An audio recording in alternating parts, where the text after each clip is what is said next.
आपको जानकर आश्चर्य होगा कि हमारा शरीर हमसे बातें करता है। बोलता नहीं है लेकिन कुछ संकेत देता है। ज़रूरत है इन संकेतों को समझने की। कुछ लोगों की नींद सुबह सुबह रोज़ाना खुलती है पेशाब जाने के लिए, या कुछ लोगों को नहाते समय पेशाब आता है। तो क्या ये कोई बीमारी है या कमज़ोरी है या प्रकृति का कोई संकेत है, कोई चमत्कार है, कोई अद्भुत घटना है? आप योग शास्त्र, आयुर्वेद, विज्ञान या आध्यात्म जिसे भी मानते हैं ना, हर तरीके से आज हम इस चीज़ को गहराई से जानने की कोशिश करेंगे। बस वीडियो पूरा देखिएगा।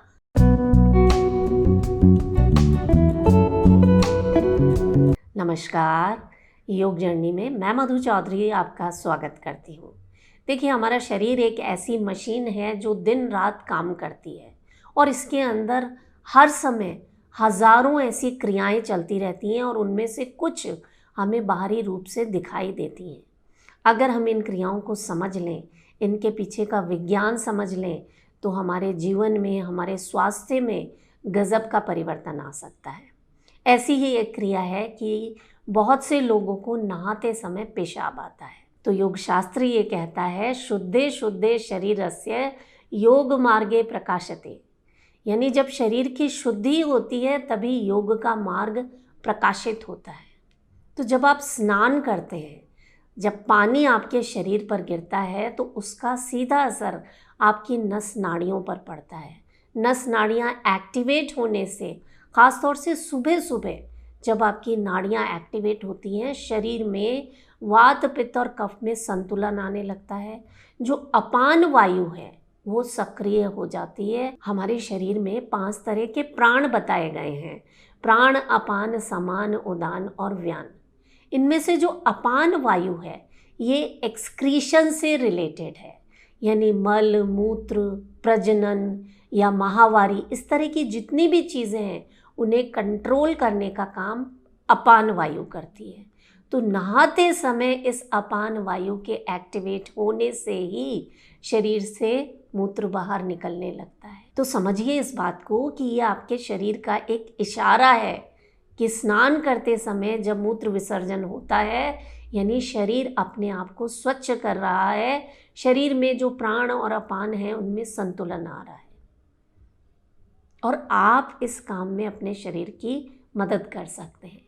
जिन लोगों की अपान वायु विकृत हो जाती है ना, उनका पेट साफ नहीं होता है, मलमूत्र पेट में पड़ा पड़ा सड़ता रहता है, सैकड़ों बीमारियों को जन्म देता है। तो आप इसके लिए अपान मुद्रा का अभ्यास करें। बहुत आसान है। आपकी जो बीच वाली दोनों उंगलियां हैं, इन्हें अंगूठे के सिरे से मिला देना। ये इस तरह से आप 10 मिनट रोज़ाना इस अभ्यास को कीजिए। शरीर में जितनी भी गंदगी है वो बाहर निकल जाएगी, चाहे किडनी से रिलेटेड प्रॉब्लम हो या पेट से जुड़ी समस्याएं हो, बहुत ज़्यादा कब्ज़ रहती है या बार बार दस्त लगते हैं, माहवारी ज़्यादा होती है, कम होती है, इस तरह की जितनी भी समस्याएं हैं उनमें आपको फ़ायदा मिलेगा। ये तो हो गई योग की बात।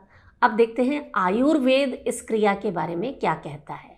आयुर्वेद में ये स्पष्ट शब्दों में लिखा है, मलमूत्रेंद्रियाणाम नित्यम विसर्जनम स्वास्थ्यकरम, यानी मलमूत्र का रोज़ाना शरीर से बाहर निकलना स्वास्थ्य के लिए बहुत ज़रूरी है। चरक संहिता में इस चीज़ का वर्णन किया गया है। अपान वायु स्थाने स्वे स्वे मलमूत्र प्रवर्तकः, यानी अपान वायु का कार्य ही है मलमूत्र का निष्कासन। इसीलिए जब आप स्नान करते हैं, चाहे वो ठंडा पानी हो या गुनगुना पानी हो, आपके शरीर में अपान वायु सक्रिय हो जाती है और अपने आप मूत्र निष्कासन होने लगता है, शरीर अपनी शुद्धि करने लगता है। तो घबराइएगा नहीं। आज के बाद जब भी नहाते समय पेशाब आए तो समझ जाइए कि आपका शरीर पूरी तरह से स्वस्थ है, वो अपनी सिर्फ शुद्धि कर रहा है, अपने नेचुरल जो क्रिया है उसे कर रहा है। आपने देखा है ना, छोटा बच्चा जब नहाता है तो वो हमेशा सुसु करता ही है, क्योंकि वो प्रकृति के साथ जुड़ा हुआ है। उसे अभी तक मल मूत्र को रोकना आया ही नहीं है। ये तो जैसे जैसे हम बड़े होते जाते हैं इन चीज़ों को सीखने लगते हैं, और बहुत से लोग तो कई बार जो नेचुरल वेग है ना उन्हें दबाते हैं। याद रखें, अगर आप भी ऐसा करते हैं तो ये सैकड़ों बीमारियों को निमंत्रण देने जैसा है। जब भी आपको मल मूत्र त्याग करने की इच्छा हो, या शरीर से पाद निकलते हैं या डकार आती है, उन्हें कभी भी रोकना नहीं है। अब आ जाती है विज्ञान की बात। साइंस ये कहती है कि एक स्वस्थ व्यक्ति जब गर्म पानी में बैठता है तो उसके ब्लैडर पर, उसके मूत्राशय पर दबाव घट जाता है और अपने आप मूत्र विसर्जन होने लगता है। द कॉन्वर्सेशन में 2023 में एक आर्टिकल छपा था जिसमें बताया गया कि ब्रेन और ब्लैडर में जो कनेक्शन होता है ना, वो पानी की सिर्फ आवाज़ से एक्टिवेट हो जाता है। आपका सिंपैथेटिक नर्वस सिस्टम एक्टिवेट हो जाता है और यूरिनेशन की अर्ज होने लगती है।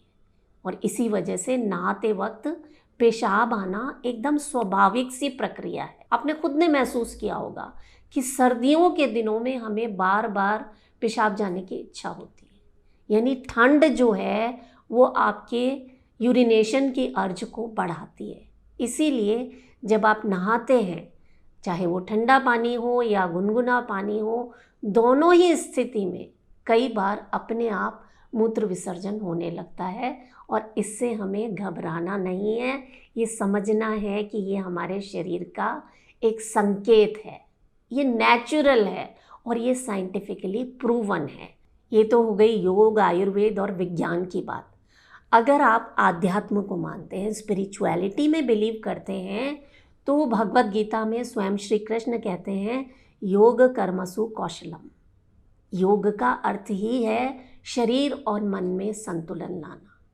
तो जिन भी लोगों को स्नान करते करते पेशाब आता है, वो ये समझिए कि आपका शरीर जो है वो अपने अंदर का जो बोझ था, जो गंदगी थी, उसकी सफाई अपने आप कर रहा है। इसीलिए आप खुद महसूस कीजिएगा, नहाने के बाद आपका मन एकदम शांत हो जाता है। कबीरदास जी कह के गए, तन की सफाई मन की दवाई, शरीर माध्यम खलु धर्म साधनम। शरीर ही हर तरह की साधना का माध्यम है। चाहे आपको दुनिया में सफल होना हो, पैसा कमाना हो, माता पिता की सेवा करनी हो, या अपने बच्चों की देखभाल करनी हो, जो भी काम करना हो, उसके लिए एक स्वस्थ शरीर का होना बहुत ज़रूरी है। तो आज के बाद अगर आपको नहाते समय पेशाब आता है तो इसे किसी प्रकार की कमज़ोरी, बीमारी या शर्मिंदगी ना समझें। इस चीज़ का सम्मान करें, इस प्राकृतिक क्रिया का सम्मान करें जो आपको स्वस्थ बनाने के लिए हो रही है, शरीर और मन में संतुलन लाने के लिए हो रही है, प्राण और अपान को संतुलित करके आपके शरीर में ऊर्जा को जागृत करने के लिए हो रही है। अगर आप इस बात को समझ गए तो इस वीडियो को हर उस व्यक्ति तक पहुंचाएं जिसे आप प्यार करते हैं, जिसे आप चाहते हैं कि वो स्वस्थ रहें। अगर आप अभी तक वीडियो देख रहे हैं तो आपके मन में एक प्रश्न उठ रहा होगा, बहुत स्वाभाविक है, कि क्या जिन लोगों को नहाते समय पेशाब नहीं आता है, क्या वो स्वस्थ नहीं है? ऐसा बिल्कुल नहीं है, वो पूरी तरह से स्वस्थ हैं। मैंने कहा ना, ये सिर्फ आपके शरीर का एक इशारा है। हो सकता है आपका शरीर आपको कोई और संकेत दे रहा हो, तो उस संकेत को समझने के लिए रोज़ाना सिर्फ 5 मिनट निकालने हैं। सुबह सुबह आंखें बंद करके बस बैठ जाइए, अपनी सांसों को शरीर में आते और जाते हुए देखिए। ये 5 मिनट आपके जीवन के सबसे इम्पॉर्टेंट हो जाएंगे, क्योंकि इस समय आप अपने आप से जुड़ पाएंगे, अपने शरीर की उन चमत्कारिक क्रियाओं को देख पाएंगे जिन्हें आप आज तक देख नहीं पा रहे थे। आपके सामने हो रही थी, रोज़ हो रही थी, लेकिन आप इन्हें समझ नहीं पा रहे थे। और एक सबसे महत्वपूर्ण चीज़ जो हमारे योग शास्त्रों में लिखी है, आरोग्यम भोजनाधीनम, यानी हमारा स्वास्थ्य जो है भोजन पर निर्भर करता है। इस चीज़ को और अच्छे से समझने के लिए आप इस वीडियो पर क्लिक करें और मोस्ट इम्पॉर्टेंट, अपना बहुत सारा ख्याल रखें। मैं हूं मधु चौधरी और आप इस वक्त योग जर्नी पर हैं। नमस्कार।